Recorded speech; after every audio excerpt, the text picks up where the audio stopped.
Hey everyone, it is Vaughn with the WeAreVon Podcast, and I just want to welcome you to another episode of the WeAreVon Podcast. Of course, just want to say much gratitude to anyone who has been listening, who is listening. Love you all.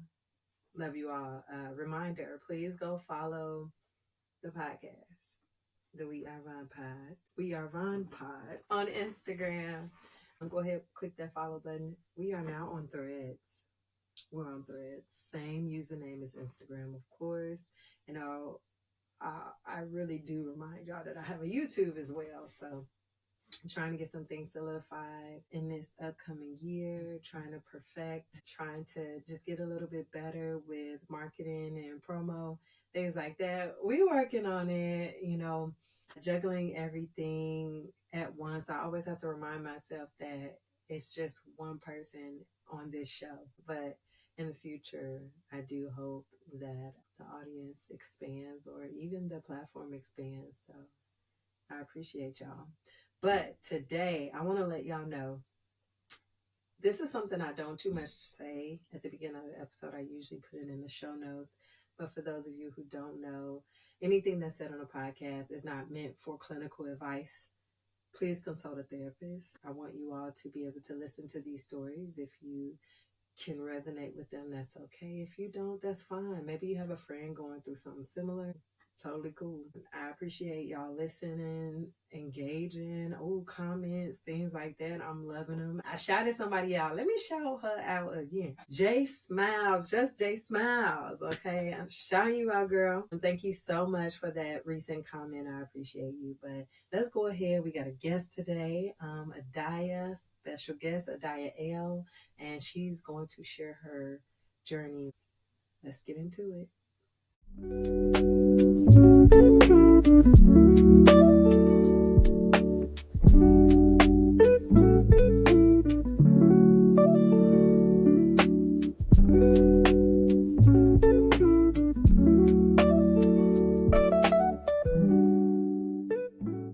All right, so hey everyone, I have a guest today, Ahdiayah. Hey girl.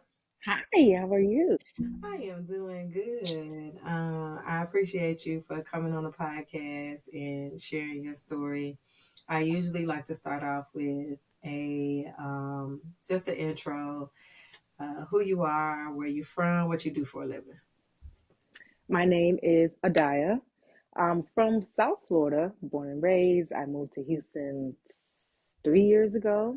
I teach. I'm a second grade teacher, primary educator, and I'm just excited to be here. So we're gonna see. We're gonna see what I say. Okay, can you tell me a little bit about your upbringing, if you don't mind sharing? I grew up with a single mom, but I have an older sibling, and then my father was a Rolling Stone, what they would say.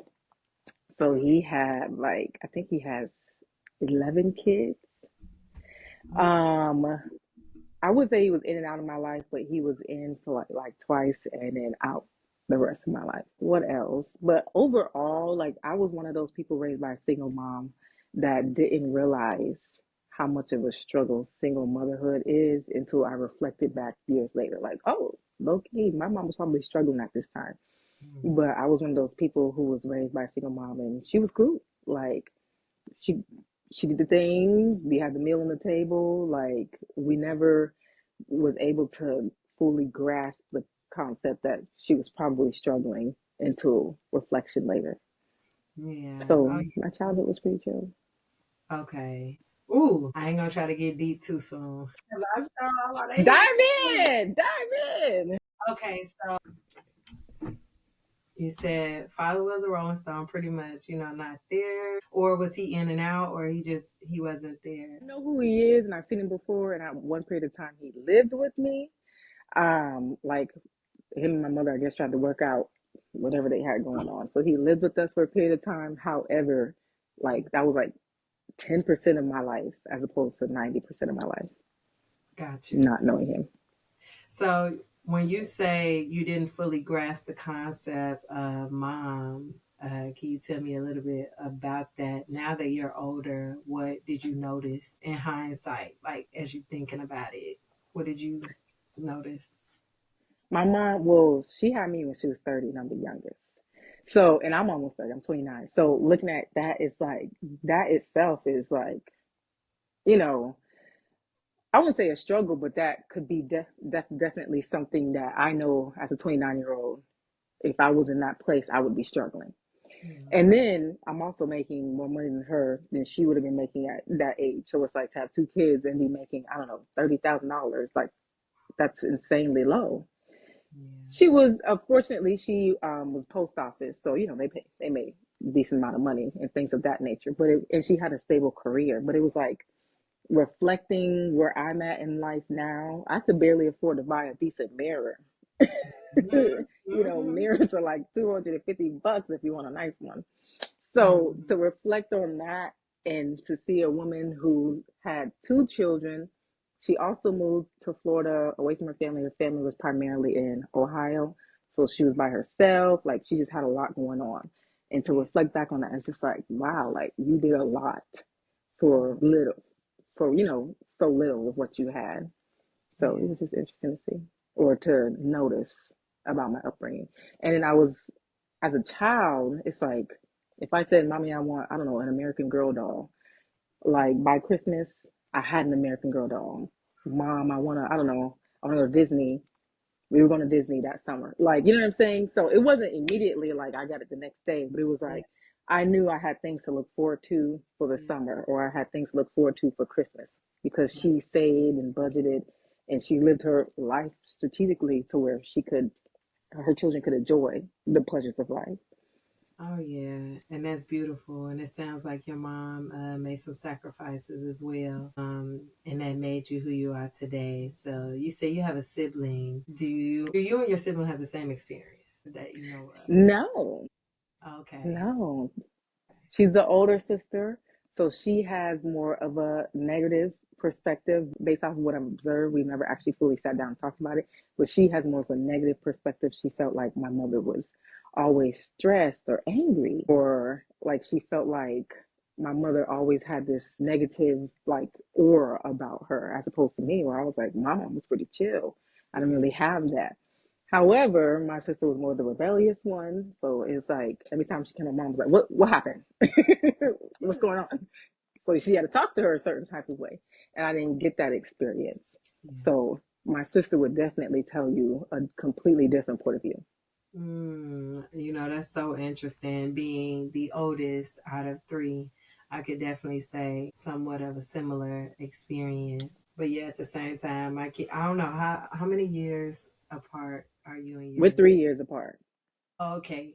Yeah, so me and my sister were 2 years apart. I got the worst of the worst, but once it came to the youngest, it was a little bit better. Actually, and now in hindsight, I'm just like maybe she was doing differently than there were different things going on in her life at that time that allowed her to be able to be this different type of mom for Mm-hmm. my sisters, especially my last sister.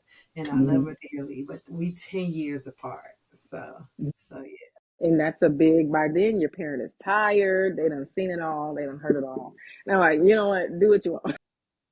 pretty much. Yes. So today on the show, I know when we were talking about topics, you stated that you wanted to talk about a specific topic, and I appreciate you for sharing your upbringing. And maybe also we'll talk about how maybe that ties into that, if it did tie into your upbringing. But we wanted to talk about body dysmorphia. So if you can, just share the first time you became aware of how you saw your body.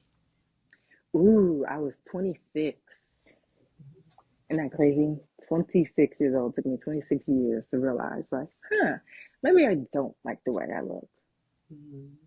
But Mhm. I had bad acne then. And it was COVID time, so I gained a quarantine 15.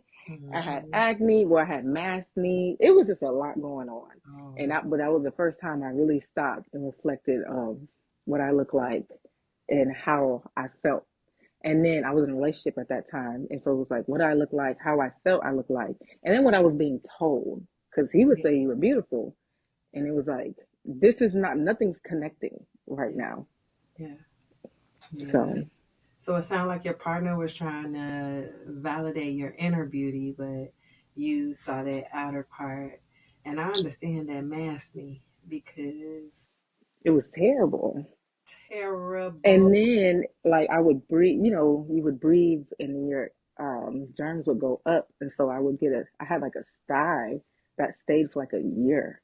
It wasn't even called a sty, it was called a chalizone, something Mhm. of that nature. It was like Mhm. a bump in my eye that stayed for like a year. So imagine being a teacher with a bump on your eye. It's crazy. Yeah, yes. Were you in the batch of teachers who did virtual classes? Yes. And that was the best experience of my life. I know that's right. I loved it. I loved every second of it. Now that's why I'm spoiled now because I can't do this. What? Go to work and be in front of kids, live children. That's why I'm spoiled now.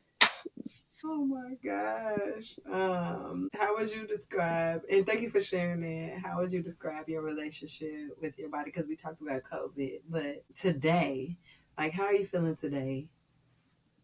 I feel good today. I mean, I feel we're working towards like, how do I explain? Mm-hmm. I know what I look like from a certain standpoint. It's almost like I'm book smart as to what I look like, as opposed to street smart as to what I look like. What Mm-hmm. that means is like I've learned to understand what I look like, as opposed to truly digesting what I look like. Mm-hmm. So I'm in that aspect where it's like, oh, this is what society has told me. So obviously, you Yeah. know, there has to be some truth to it. Yeah. But I don't like making that full connection. I struggle with that. Yeah. Yeah. And we talked about how you, when you first saw your body, that was at 26, and then also your body today. And you also mentioned teaching. Um, so, do you notice your body image struggles around your students? Oh, I used to work at a school that was primarily black. That was the first school I ever worked at. It was 96% black. Mm-hmm. And it was like I felt like a leader. Like I felt like I fit in. The kids, they Yeah. saw me as a leader because they would see their parents as leaders. And so Yeah. see another black woman as a leader was just like it was easier for them to transition into it. And so when the little girls would come and their hair would be nappy or their hair, well, let me not say nappy, their hair wouldn't be done to African American standards, you could see their self confidence be Mm-hmm. deflected. They Mm-hmm. would wear the hoods on their head or they would wear a do rag. Even the boys, like if he didn't like his hair, he was wearing a do rag, which you can't wear in school. And so I had to pour into them, which was easy because it was Yeah. like I've had to pour into myself as Yeah. a young African American child, especially a child who grew up dark skinned. I Yeah. had to learn how to pour into myself. So I poured into them. That was easy. Now I work in a school that's fairly mixed. Like I got a good ratio of all, even West Indian, things of that nature. So I now find that I have to present myself in a way of a certain type of professionalism that goes beyond basic educator professionalism, where it's just like I'm just wearing a cute t-shirt shirt. Like I have to make sure that I step into this role so that the parents Mm-hmm. can see that I'm professional because the parents already think I'm like 21. And then the way the children can see me as professional. Yeah. And being an African American woman, I Yeah. have to come off a certain way where it's like, oh, I can't be too strong because I don't want them all afraid of me. But then it's like at the same time, you're not going to just treat me like you, anything. Yeah. And so I have to make sure I mold my image that way. And so I have to be confident in how I present myself. And Mm-hmm. that's what I'm learning to be. I have to be confident in whatever, area I'm in so that my aura automatically gives off Yeah. how I expect to be treated. And that's where I'm at right now. Okay. So you said it's more diverse now, but back then it was like, primarily African American. So you were able to just flourish and just be your true self. Go ahead and say, you know what, your hair might be messed up right now, but Mm-hmm. it's okay. And I could feel that as a school counselor in a mixed environment now, that professionalism that you stated has to be there. And you said give off this aura. So do you feel like your aura is organic right now because of the environment that you're in?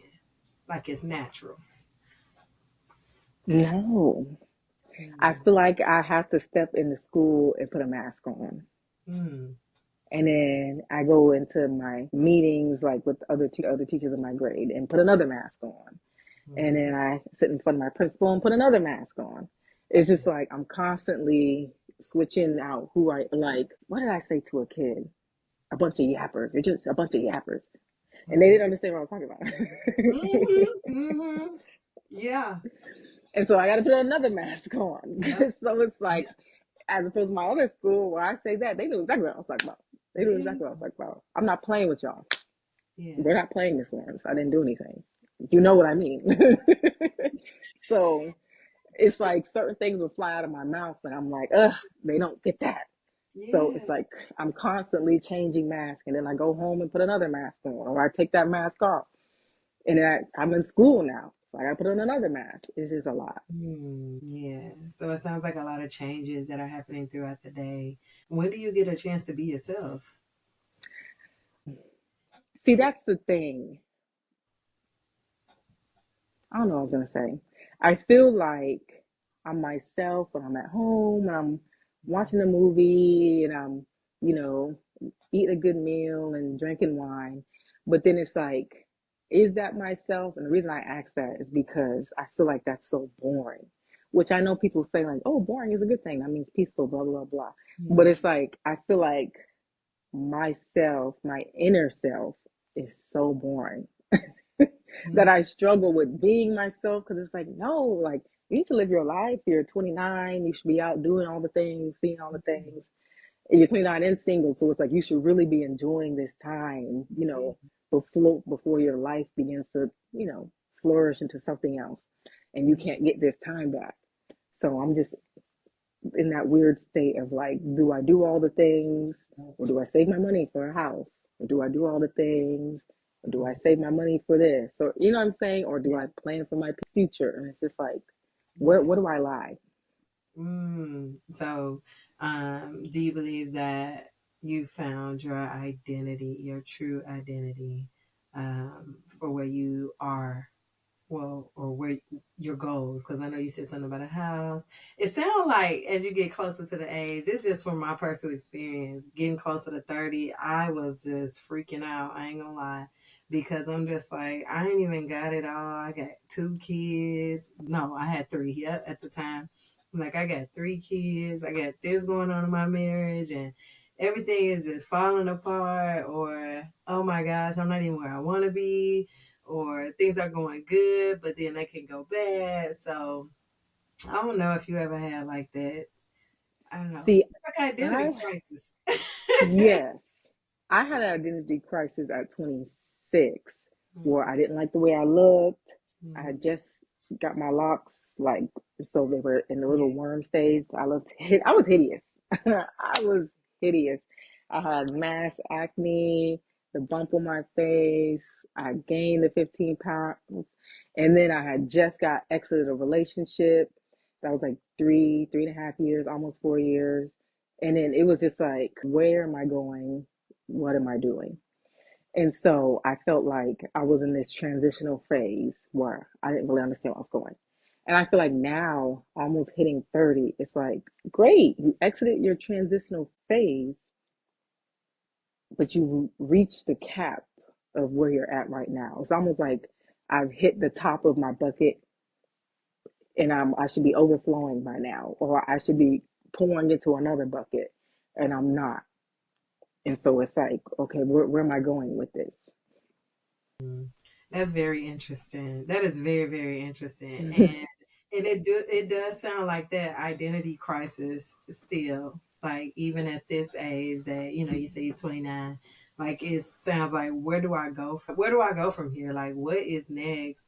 And girl, the boring nights, I promise. It sounds like you want some peace, but you want fun at the same time. So Yeah. I get that. Can you tell me how does being in front of a classroom impact your self perception? Ooh. I struggle with anxiety. So I used to be so anxious every time I would have to speak like to my students. And it was really bad to the point where I'd be like, let me just give them a little assignment like on the side. And then so they don't have to talk to me. It was awful. Yes. Terrible. And as I began to get older, and well, let me not even say older, as I began to get more familiar with like being in front of a group of children Mhm. and just learning how to project my voice and learning how to just come with a demeanor that I'm here to speak and you're here to listen. Like this is my job. Your job is to listen to me and regurgitate what I'm telling you. I did build up my self-confidence in a way that I was able to transfer into my natural life where it's like I built my self confidence as far as I can now speak to people just fluently, make a friend. I'm still a little introverted, so I'm just not bouncing around making friends, but I can present myself in front of a crowd or I can present myself around people and just naturally let the words flow out as opposed to having like needing a script, needing Yeah. to have something to say or opting to not say anything. Because for a long time in my childhood, I opted for silence. I never spoke. And so I'm just now learning to speak and present myself.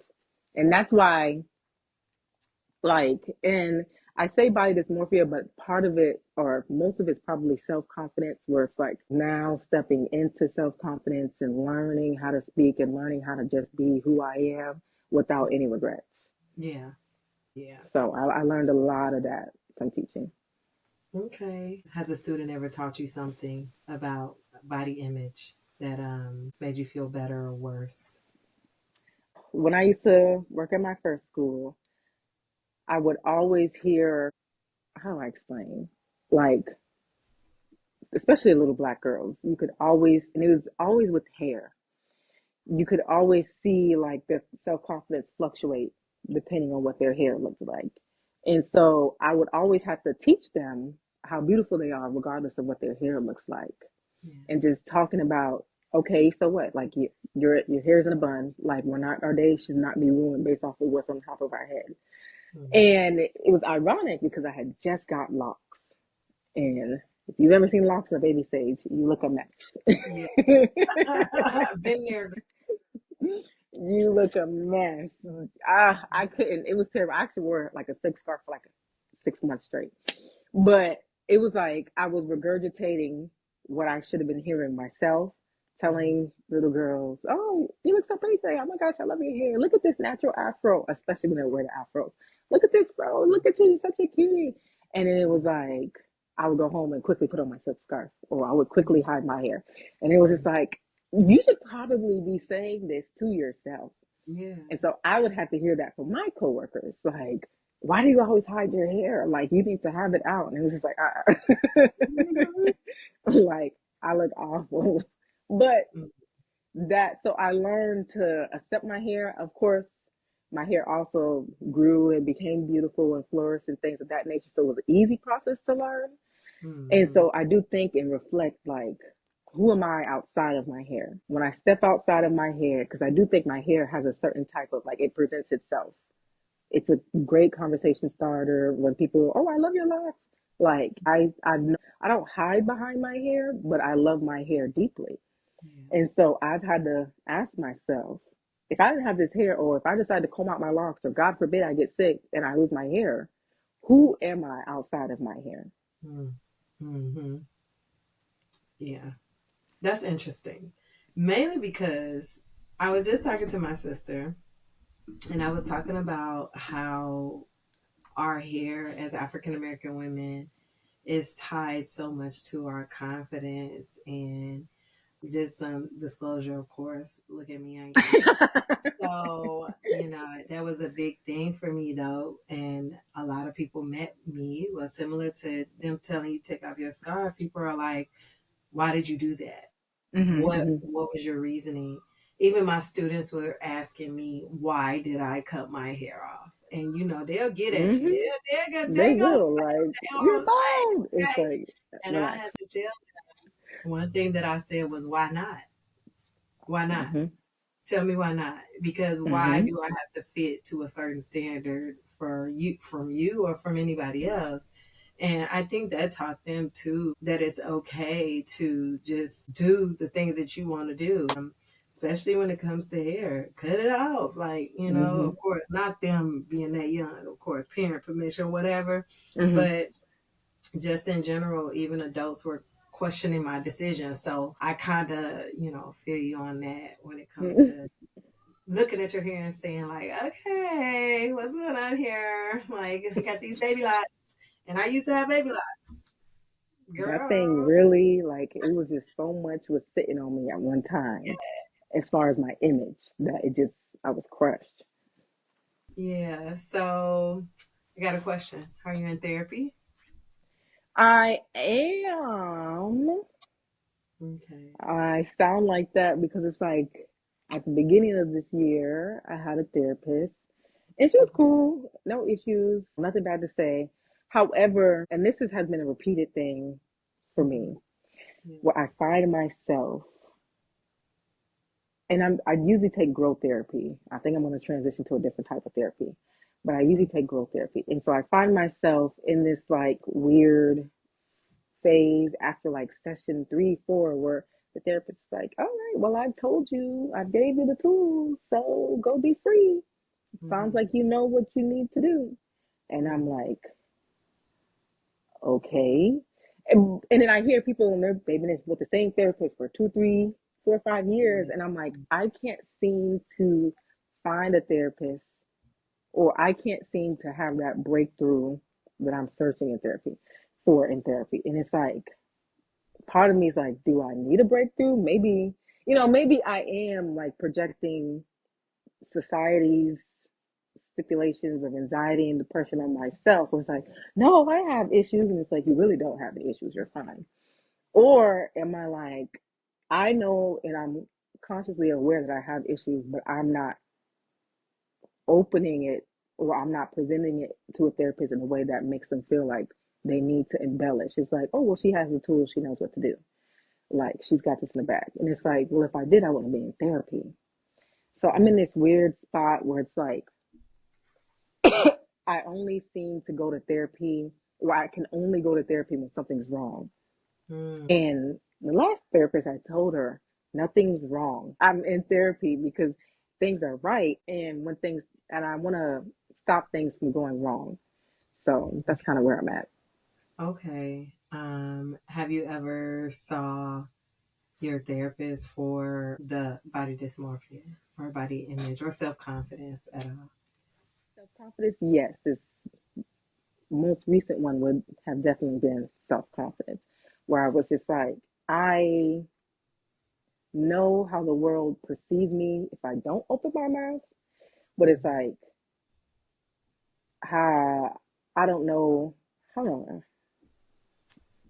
it's like, I don't have the confidence to open my mouth and match how the world perceives me.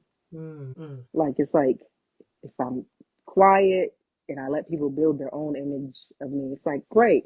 But then it's like, I don't know how to match that. I don't know how to match to what people think about me initially. Or I don't know how to deflect that, because people might look at me and be like, oh, she looks a little mean, RBF. And so things of that nature. So I don't know how to navigate. Essentially, it's like I'm trying to fit in a mold that I've created in my own mind, like a Yeah. Barbie box, where it's like on the outside, her box says veterinarian. And so when she pops out, it's like, okay, I know I'm supposed to be a vet, but Mm-hmm. how? And but Yeah. at the same time, it's like I don't have to be a vet. If I take out these vet clothes, I'm just a Barbie doll. Yeah. So I'm in that weird stage of like presenting myself in the world, building relationships that way. And when I say relationships, friendships, personal Yeah. relationships, maintaining relationships, because Yeah. I struggle with maintaining relationships. And I do feel like all of that falls under the umbrella of self confidence, where it's like, Mm-hmm. am I introverted or am I extrovert who lives an introverted life? Yeah. Also, like sometimes, even for me, same thing. People expecting podcast Vine when I talk, and then they hear my other version. It's like I'm just having a It's like, who is like this? I can't be a therapist every day. Like, come on now. Or that's why I try to show the people here with with these episodes, and and speaking to you, that we are all human. Like, we all go through things, we all experience things, and there is another person outside of the professional. You don't always have to just be what society calls you to be. Like, you can be yourself as well. So that's good. Do you ever catch yourself giving advice to others that you struggle to take yourself? No, ironically. I feel like the advice, I don't give unsolicited advice because I don't feel like I'm an expert on life. And so when things are brought to my attention and I have to give advice for it or things of that nature, it's usually advice that I had to perceive and digest for myself. Like I said, I struggle with anxiety and depression. Unfortunately, I was diagnosed with major anxiety and depression. So I I can give advice based off of what I was taught and how it affected me. Like, I'm okay with giving somebody certain advice and being like, this is exactly what worked for me. That's the type of advice, like, this is exactly what worked for me when I was in that period of my life. As opposed to, I'm okay with giving empathy and sympathy, but giving advice for things that I don't know or I can't really relate to, I try not to do that because I don't want to steer anybody wrong, nor do I want that blowing back on me where it's like, you told me to do X, Y, and Z, and that didn't work. And it's like, my bad. I didn't know what I was talking about. Yes. Ooh, that's a big one. Giving people advice, and then you be like, okay, wait, I gave it to you, and now, I don't want it to blow back on me, so let me just stay safe. I mean, maybe I'll just say the safest thing ever. Yeah, yes. And sometimes that can also be reflected in our friendships, or just even in our connections with others when we give them that advice, and then sometimes they feel a little stuck too, or like what to do next. It's a tough space to be in as the friend and as a person who is wanting to seek therapy for balance of what they're going through. And you did also say you might want to have to change the way that you structure your therapy sessions, and your therapist. But yeah, I understand that too. Um, and I do say that thing about the tools too. Like, I gave you the tools now, but And I see, just be you know, like, okay. yeah. So finding out like what you want to do, but are there any small wins in your journey that you're proud of when it comes to your battle with body image and self confidence? Like, is there anything in particular that you can remember that was a small win for you? Like something that happened to me. Yes, that's kind of solidified that, okay, I'm doing better with body image and self confidence. Hmm. I don't know. See, like you said, I live a very safe life. Mm-hmm. I've always lived a very safe. That's why my mom was very relaxed with me because I lived a safe life. I was the one who took the easy road, with no, I didn't rebel or anything like that. And Yeah. so I feel like I'm still in the bubble of living a safe life and just taking a safe path and just making sure I do what is deemed right or correct. So I don't know if I've ever had a breakthrough moment where it's like, yes, I pushed through that. I didn't have the confidence to do it, or I didn't think I could fit into that mold, but I did anyways. Um, the only and it sounds so ridiculous, like when I say it. The Mm-hmm. only small one I had, how old was I? 27 maybe, is when I got my nose pierced. Okay. 27. Okay. I wanted a nose piercing since like 16. And I Mm-hmm. was like, no, like, what if I look awful? My mom even took me to the shop and everything, and I punked out. And I was just like, what if I look a mess? Or what if I don't like it? Like, I lived my life in the what ifs. Yeah. And so, 27, I finally walked my butt into that shop, or maybe 26, I could have been 26. Walked my butt into that shop and was like, I need nose piercing. I need to do it like right now before I change my mind and I never come back again. And they literally was like, get in a chair, and they stabbed me and it was done. Yep. So that is probably my most, my biggest small win. where it was like, yes, I did that. Mm-hmm. And that's another thing I'm working on, being able to reflect. Mm-hmm. Like I can tell you every bad thing that happened to me from sun up to sundown since infancy. But as far as positives, it's like, Yeah. oh, was that a positive or did it just happen?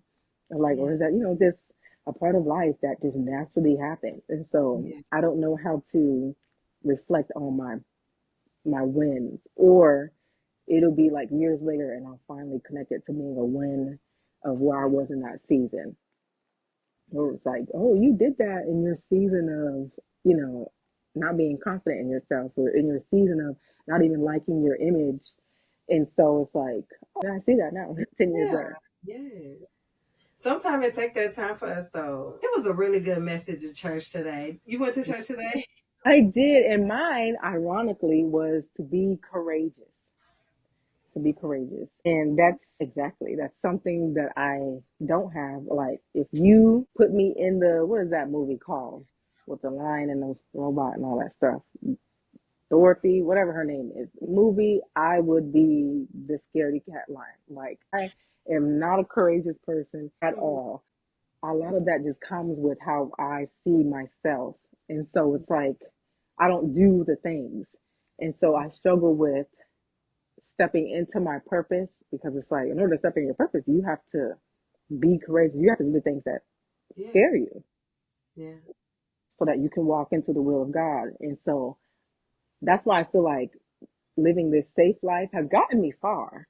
Let me Mm-hmm. be grateful for that. I have a lot of abundance where I'm at, but it's Yeah. like I could reach so much more abundance if I was stepping into my Yeah. being courageous and presenting who I am. And Yeah. that's why it's like, how do I explain? I want to change how I perceive myself so that Yeah. I can attract those things, because Okay. I feel like God knows that I don't see myself the way He sees myself. Mm-hmm. And so it's like He's like waiting, like, I have so many things to give you and to do for you, Yeah. but you're gonna mishandle it because you don't have the confidence in yourself to do it in a successful way. Yeah. And Yeah. so I always find myself in this just stagnant area, gray areas. When I was back in Florida, gray area where it was like, I always limit myself. I limit myself. And Yeah. it's like, all you got to do is open the lid to your jar and watch it overflow. So I opened the lid to my jar, moved me to Houston. Now Yeah. I'm sitting here in another gray area, and I opened the lid to my jar, came into a social club. So it was like, or I Yeah. open the lid to my jar and now I'm in my master's program. So I'm Yeah. learning that my life is exactly like, my life is me holding me back, because I Yeah. have the blessings, they're there. I Yeah. have to step into my image of how I've been perceived by God, and Yeah. then step into my confidence to just walk forward. Yeah. And what pushed you for the couple of things that you named? What was your process in getting pushed toward that? Well, it's ironic too, because I had just asked, I'll be asking ChatGPT for everything. And I had just asked ChatGPT to send me a prayer of discomfort. And so, what always motivates me is discomfort. Mm-hmm. When I'm literally in it and I'm like, I literally cannot be in here anymore. I can't do it. And so, back in Florida, I was still living with my mom, and it was discomfort. She didn't do anything wrong. I wasn't paying rent. Like, life was good. I had my own area, my own bathroom. I was chilling. There was a hot meal on the stove. I was great, but I was still uncomfortable. Yeah. And for me, it's like, when I can tell somebody my issues and they look at me like, girl, you crazy. It looks like you got it easy over there. And I'm like, no, you don't understand how I feel. Internally, Yeah. when I step into that room, it's Yeah. like, I just don't feel like I'm supposed to be here. Yeah. That's usually when I transition. Yeah. So for me, I've been learning that God will make me so uncomfortable Yeah. that I literally cannot be there anymore. Yes. Yes. For sure. That was also in our message as well. So, of course, while we can be grateful, we still got to step into our passion and our purpose. So, yeah, it sounds like you're doing that. You say you're getting your masters. And then also, you moved here from Florida, you stepped down on faith, you went and got a nose piercing. Like everything that you wanted to do, you are doing. So if you could go back and reassure your younger self, what would you say to her? Ooh. Honestly, I would say just do it. Just do it. I'd be like, just do it. Like you're I I feel like I started life late because Mm-hmm. I never had the confidence and the courage to do it, nor did I feel like I fit into the image of doing it. Like I never felt like that was made for me. Yeah. And so I would not do certain things Yeah. because I felt like, oh, that's not for me. Like that's for other people. Like, that's for people who, have the confidence and who stepped into whatever, their womanhood, things of that nature. And so there's a lot of things like getting colored hair. I've Yeah. never had my hair has been this color. This is my natural hair color. I've never colored my hair. That's something I want to do, but we gonna see how. One That's a thing at a big step for Elmo. That's a big step for Elmo. So we'll see. time. Hmm. But just things like that. Like I'm 30 years old, 29. I'm just now like, ooh, maybe I should color my hair. And people are looking at me like, girl, like just color your hair. Like you're Yeah. 29. What do you mean? Maybe you should color your hair.